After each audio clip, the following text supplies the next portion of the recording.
everyone, in this video I'm going to go over some of the settings that you can change on your Fitbit Luxe. So starting from your clock face, if you swipe down you'll reveal the quick settings.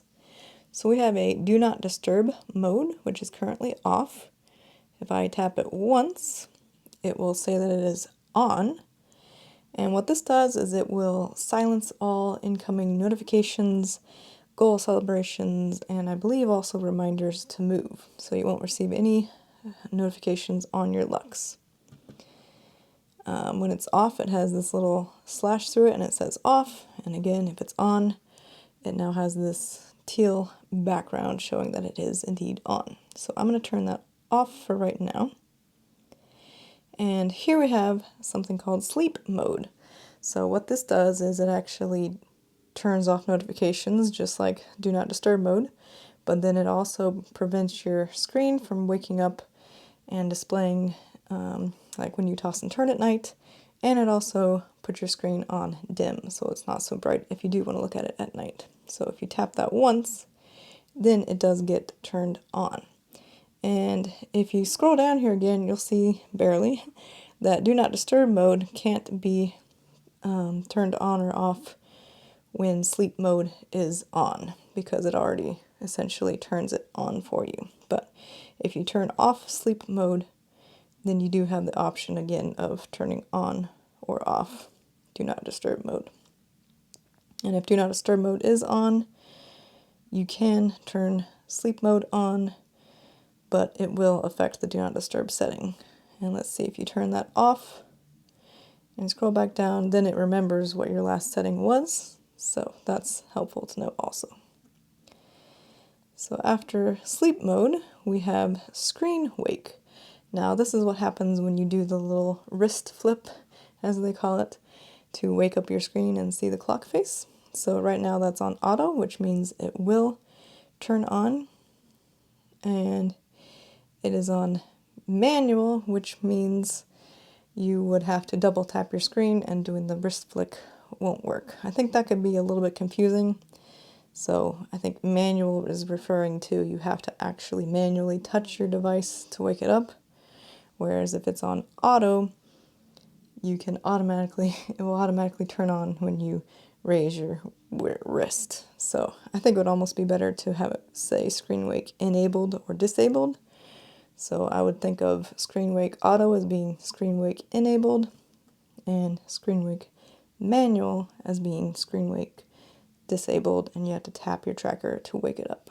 So if you want to save some battery, the manual probably saves a little bit of battery, but auto is very convenient, so I'll just leave it on auto for now. The next thing is called water lock. So what this is if you're swimming or in the shower and you don't want any taps or swipes to wake up your Fitbit in order to save battery or things like that, you can turn this on, tap it once, and it says to lock, firmly double tap. So if I double tap, now it says locked. And it takes me back to the clock face, and up here it says locked, double tap to unlock. And so if I try to do any swiping here or single taps, it does nothing. But if I double tap, it says to unlock, firmly double tap. And now it is unlocked and swiping works again. So that is the water lock feature. And the final thing here is the settings. So once you tap on settings, you get access to significantly more settings. We have the display settings, quiet modes, heart rate, heart zone notifications, vibrations, device info, and restart device. So I'm going to scroll all the way back up and take these one by one. So let's start with display settings. So the first thing here is you can change the brightness of your device. I have it set on max for this video to show you better, but most of the time I do have it on dim unless I'm outdoors. There's also a normal setting, and you can tap back to get to max. Now we have screen wake. So this is actually one of the features that I just discussed in the quick settings. So this is whether you turn your wrist, whether the screen will wake up or not. If it's on auto, it will wake up. If you tap once, it's on manual, so it won't wake up. So most of the time, you'll probably just do that in the quick settings. And then screen timeout. So right now, again, for this video, and for myself sort of, I kind of prefer it to have a long screen timeout, but you can also have default, and then it says screen timeout, increasing the screen time reduces battery life. Unfortunately, I think every time it tells you that, every time you try to do that, to increase the screen timeout, it tells you that. So there's default, medium, and long. If you use medium or long, your battery life might be less than the stated up to 5 days. So again, if I try to increase it, it says increasing reduces battery life. Oh, okay, so that's how you get through here. Well, that wasn't super intuitive. You have to scroll up and then say, got it. So now it's back to long. But see, if I push it again, I'll go to default. I push it again, it still gives me this annoying message. So you're going to have to be reminded of that every single time. So they don't give the exact number of seconds here, and I haven't timed it, but it's not super long.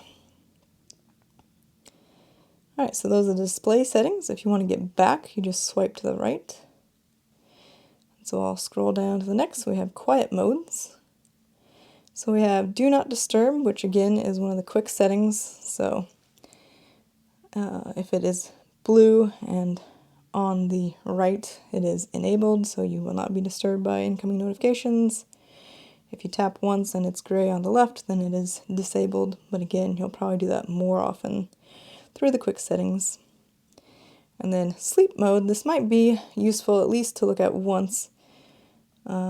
So here you can turn it on or off like we saw before in the quick settings. But if you turn it on, well, you don't have to turn it on to do this actually. Down here there is a schedule option. And this is grayed out when it's not enabled, but if you tap to enable schedule, then down here we have interval, and right now it says 9 p.m. to 6 a.m. So if I tap here, I can actually tap on these and change the start and end time. So what this will do is it will automatically schedule sleep mode to be enabled between this period. So if I tap here, I can scroll up or down as needed, and let's say 10 p.m. I'll tap on 10. You can scroll up or down if you need to. I'll tap on 0, and then I'll tap on p.m. So now it says it starts at 10 p.m., ends at 6 a.m. You could again tap on 6 a.m. and change this to something else that you would like. And then when you're done, you just swipe to the right. Okay, so now our interval has changed to 10 p.m. to 6 a.m. And now if this schedule is enabled, even if sleep mode is off, it will automatically enable itself at 10 p.m. So again, this will turn off your notifications, dim your screen, and disable screen wake. And then at 6 a.m. it will disable itself so that sleep mode will be disabled, and your notifications and screen brightness and screen wake all returns to your default settings. So that is a super helpful feature, probably one of my favorite newest features of all the Fitbits. So that is sleep mode. So again, you'll probably just do the enabling or disabling either through this schedule that you set up once here in the settings, or you can manually, if you don't have a set schedule or want a set schedule for that, you can manually enable it in the quick settings as well. So I'm going to swipe right to return to the initial page here. So after the do not disturb and sleep mode, there's a exercise focus, which basically means do you want to receive notifications during exercise or not. So if you want to receive notifications during your exercise, keep this disabled. If you tap on it, you won't get notifications during your exercise. Thus, you'll be focused on your exercise. So that's the exercise focus. I personally prefer to receive notifications, so I'm going to leave that off. So those seem to be the quiet modes. So I'm going to again swipe to the right to return back one page. And now we have heart rate. So you can disable heart rate. If you tap here, that is disabled. And then we could check on the back here. This is the heart rate sensor. If I put my finger over it, we shouldn't see any green lights.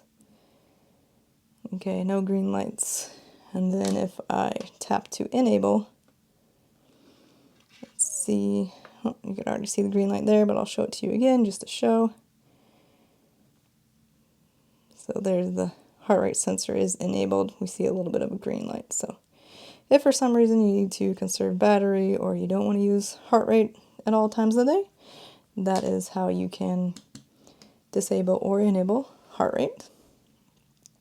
It will affect all the features that require heart rate, however, including sleep stages. All right, then we have heart zone notifications. So if you want to receive like a vibration every time you change between heart rate zones, like going from cardio to peak or peak down to cardio or cardio down to fat burn, etc., you could tap to enable this.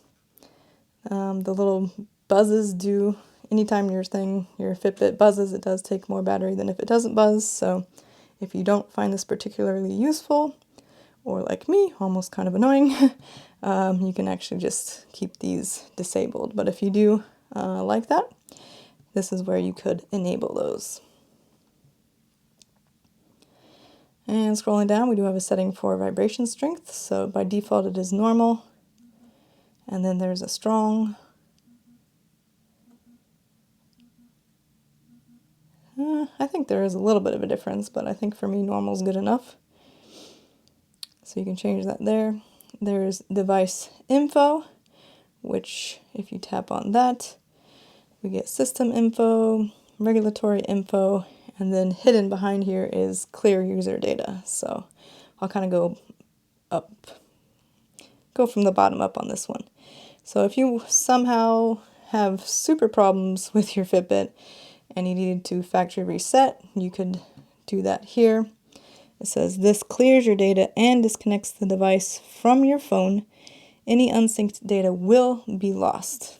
And then they do have this hold for 3 seconds if you really do want to do this, or tap the red to cancel. So I don't want to do this, so I'm going to tap cancel, but just so you know, they did try to make it a little hard for you to do this because it is a can't go back type of thing. So I'm going to press cancel here. Regulatory info, you probably won't care about this. But yeah, there's a whole bunch of stuff there. And then system info tells you the activation date. Notice it's the day 1st, month 2nd, just in case that throws you off. And then the firmware version number. So those things can be helpful for warranty and customer support. So I'm going to swipe to the right to go back here. And that's all in the device info. So I'm going to go back again. All right, and then the final setting is restart device. So if you tap here, unlike clearing user data, the restart device will only restart your device, no data will be lost. So here, it's a simple just tap once because there's not really a significant issue if you happen to restart it. Otherwise, you can tap cancel. So this is mainly if your Fitbit's not syncing, it's a troubleshooting step, or if you're, if you need to kind of reboot because something might not be working, maybe the heart rate's not working or something like that. That is a good first troubleshooting step. So I'm going to go ahead and tap cancel because I don't need to restart right now. And that should be it for the settings. So I think I'm going to keep this as a single video because there was actually quite a lot going on here. But again, you do access all the settings from the clock face by swiping down. And we have the Do Not Disturb quick setting, Sleep Mode quick setting, Screen Wake quick setting, and Water Lock quick setting, and then access to the full settings here. So hopefully this video helped you learn more about your Fitbit Luxe. If so, please give it a thumbs up down below as it really helps this video and my channel, and consider subscribing if you want to see more Fitbit and other wearable content. Thanks so much for watching, and I'll see you in my next video.